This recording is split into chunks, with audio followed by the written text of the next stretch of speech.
ನಮಸ್ಕಾರ ಆತ್ಮೀಯ ಗೋಬಂಧುಗಳೇ, ತಮ್ಮೆಲ್ಲರಿಗೂ ಮತ್ತೊಮ್ಮೆ ಗೋ ವಿಶ್ವಕೋಶ ಯೂಟ್ಯೂಬ್ ಚಾನಲ್ಗೆ ಸ್ವಾಗತವನ್ನು ಹೇಳ್ತಾ, ಬಹಳ ದಿನಗಳಾಗಿದೆ ನಾನು ತಮ್ಮನ್ನು ಸಂಪರ್ಕ ಮಾಡಿ. ಇವತ್ತಿನ ವಿಶೇಷ ಕೋಡಿನಿಂದ ಗೊಬ್ಬರ. ನಾನು ಬಹಳಷ್ಟು ಸರಿ ಮಾತಾಡುವಾಗ ಕೋಡಿನಿಂದ ಗೊಬ್ಬರ ಅಂತ ಹೇಳಿರ್ತೀನಿ.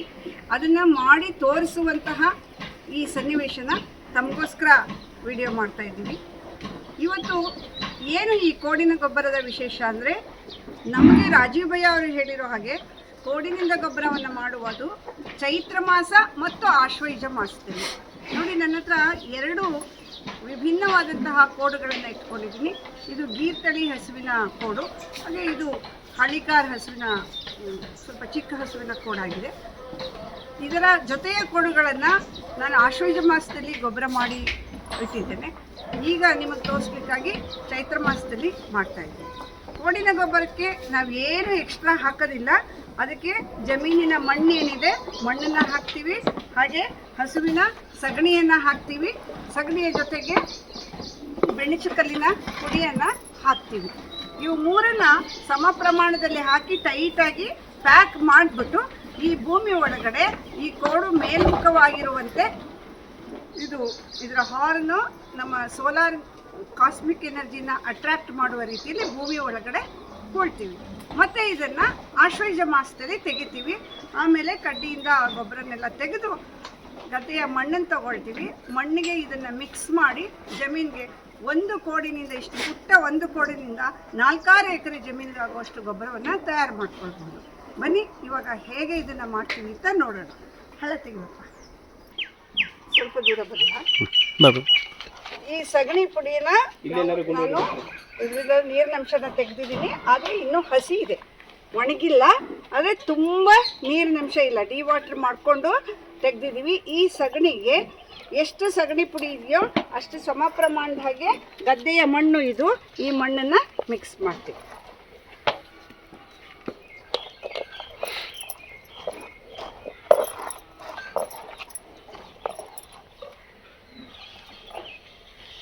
ಈ ಎರಡರ ಮಿಶ್ರಣಕ್ಕೆ ಬೆಣಚುಕಲ್ಲಿನ ಪುಡಿ ಇದು.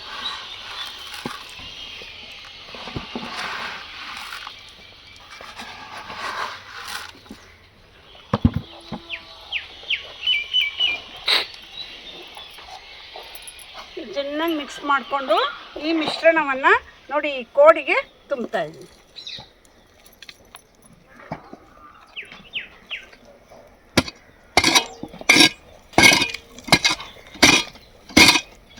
ಒಂದು ಕಡ್ಡಿ ತಗೊಂಡೆ, ಚೆನ್ನಾಗಿ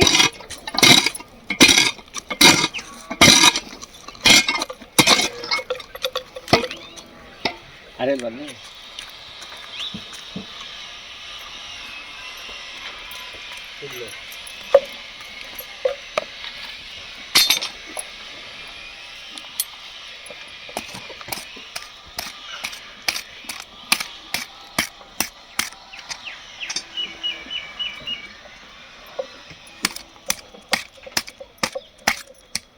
ಚೆನ್ನಾಗಿ ಮಿಕ್ಸ್ ಮಾಡ್ಕೊತೀವಿ.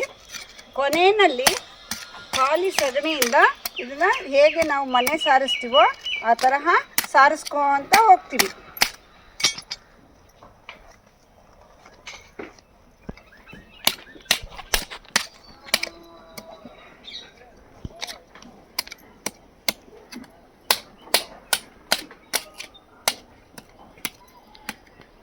ನೋಡಿದ್ರಲ್ಲ, ಇವಾಗ ಕೋಡಿನಿಂದ ಗೊಬ್ಬರಕ್ಕೆ ಇದು ರೆಡಿ ಆಗೋಯ್ತು. ಈ ಕೋಡನ್ನು ಈ ರೀತಿ ಈ ಭಾಗ ಕೆಳಗೆ ಹೋಗಬೇಕು. ಹಸುವಿನ ಕೋಡು ಹೇಗೆ ಮೇಲ್ಮುಖವಾಗಿ ತುದಿ ಇರುತ್ತೋ ಹಾಗೆ ಮೇಲ್ಮುಖವಾಗೋ ಹಾಗೆ ಸಣ್ಣದಾಗಿ ಹಳ್ಳ ತೆಕ್ಕೊಂಡು ಭೂಮಿಯೊಳಗೆ ಹೂತಿರ್ತೀವಿ. ಹೂತಿದ್ದನ್ನು ಗುರ್ತು ಮಾಡ್ಕೊತೀವಿ ಆ ಜಾಗನ. ಈಗ ನಾವು ಚೈತ್ರ ಮಾಸದಲ್ಲಿ ನೆಡ್ತಾ ಇದ್ದೀವಿ. ಆಶ್ವಯುಜ ಮಾಸ ಒಂದು ಅಂದಾಜಿನಂತೆ ಅಕ್ಟೋಬರ್ ಕೊನೆ ಅಥವಾ ನವೆಂಬರ್ ಹಂಗೆ ಬರ್ತದೆ. ಆವಾಗ ಇದನ್ನು ತೆಗೆದು ಮತ್ತೆ ಇದೇ ಕಡ್ಡಿಯಿಂದ ತೆಗ್ತಾ ಬಂದು ಎಲ್ಲ ಪುಡಿ ಪುಡಿಯಾಗಿ ಕಪ್ಪು ಬಣ್ಣದ ಗೊಬ್ಬರ ಬಂದಿರುತ್ತೆ. ಆಗ ಕೂಡ ನಿಮಗೆ ವಿಡಿಯೋ ಮಾಡಿ ತೋರಿಸ್ಕೊಡ್ತೀನಿ. ಧನ್ಯವಾದ. ಗೊಬ್ಬರ ತುಂಬಾಗಿದೆ. ಈ ಥರ ನಾವು ಕೊಂಬಿಗೆ ನೀವೆಲ್ಲ ಗಮನಿಸಿದ್ರಿ, ಮಣ್ಣು ಮತ್ತು ಮೆಣಚುಕಲ್ಲಿನ ಪುಡಿ ಹಾಗೂ ಸಗಣಿ ಪುಡಿಯನ್ನು ನಾವು ತುಂಬಿದ್ವಿ. ಹಾಗೂ ಈ ಭಾಗವನ್ನು ನೀಟಾಗಿ ಹಸಿ ಸಗಣಿಯಿಂದ ಪ್ಯಾಕ್ ಮಾಡಿ ಸಾರಿಸಿದಂಗೆ ಮಾಡ್ಕೊಂಡಿದ್ದೀವಿ. ಈ ಎರಡನ್ನು ಕೋಡಿನ ತುದಿ ಮೇಲ್ಮುಖನಾಗಿ ಬರಬೇಕು. ಭೂಮಿಯ ಮೇಲ್ಪದರದಲ್ಲಿ ಇರ್ತದೆ. ಆದರೆ ಕೋಡಿನ ತುದಿ ಏನು ಹೊರಗಡೆ ಕಾಣಿಸ್ಬೇಕಾದ ಅವಶ್ಯಕತೆ ಇಲ್ಲ. ನಮಗೆ ನಾನು ಎಲ್ಲಿ ಕೋಡ್ ನೆಟ್ಟಿದ್ದೀನಿ ಅನ್ನೋದು ಇನ್ನೂ 6 ತಿಂಗಳವರೆಗೂ ನೆನಪಿರಬೇಕು ಅಷ್ಟೇ.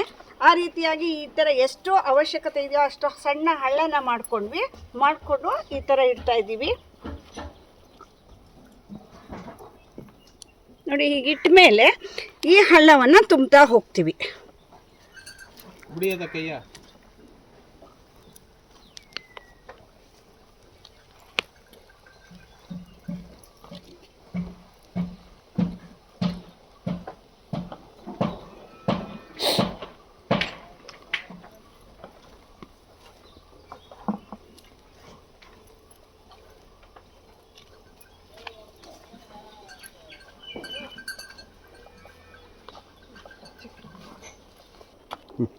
ಇಲ್ಲಿ ಈ ಥರ ಉಳಿದ ಸಗಣಿ ಪುಡಿನ ಹಾಕಿ ಬಿಟ್ಬಿಡ್ತೀವಿ. ಇದು ಸಗಣಿ ಚಕ್ಕೆ ಆಗಿರುತ್ತಲ್ಲ ಅವುಗಳು, ಅದನ್ನು ಇದು ಹಾಕಿ ಬಿಟ್ಟರೆ ಇದು ಆಶ್ವಯುಜ ಮಾಸದಲ್ಲಿ ತೆಗೆದು ಗದ್ದೆಗೆ ಗೊಬ್ಬರವಾಗಿ ಬಳಸ್ತೀವಿ.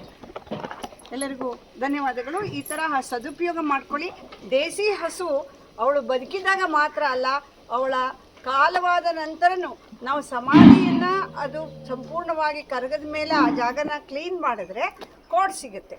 ಈ ಕೋಡು ನಮ್ಮ ಜೀವಿತಾವಧಿ ಅಲ್ಲ, ಇಡೀ ಭೂಲೋಕದ ಜೀವಿತಾವಧಿಯವರೆಗೂ ಇದು ಈ ಥರ ಗೊಬ್ಬರನ ತಯಾರು ಮಾಡಿಕೊಡುತ್ತೆ. ವರ್ಷಕ್ಕೆ 2 ಬಾರಿ. ಧನ್ಯವಾದಗಳು.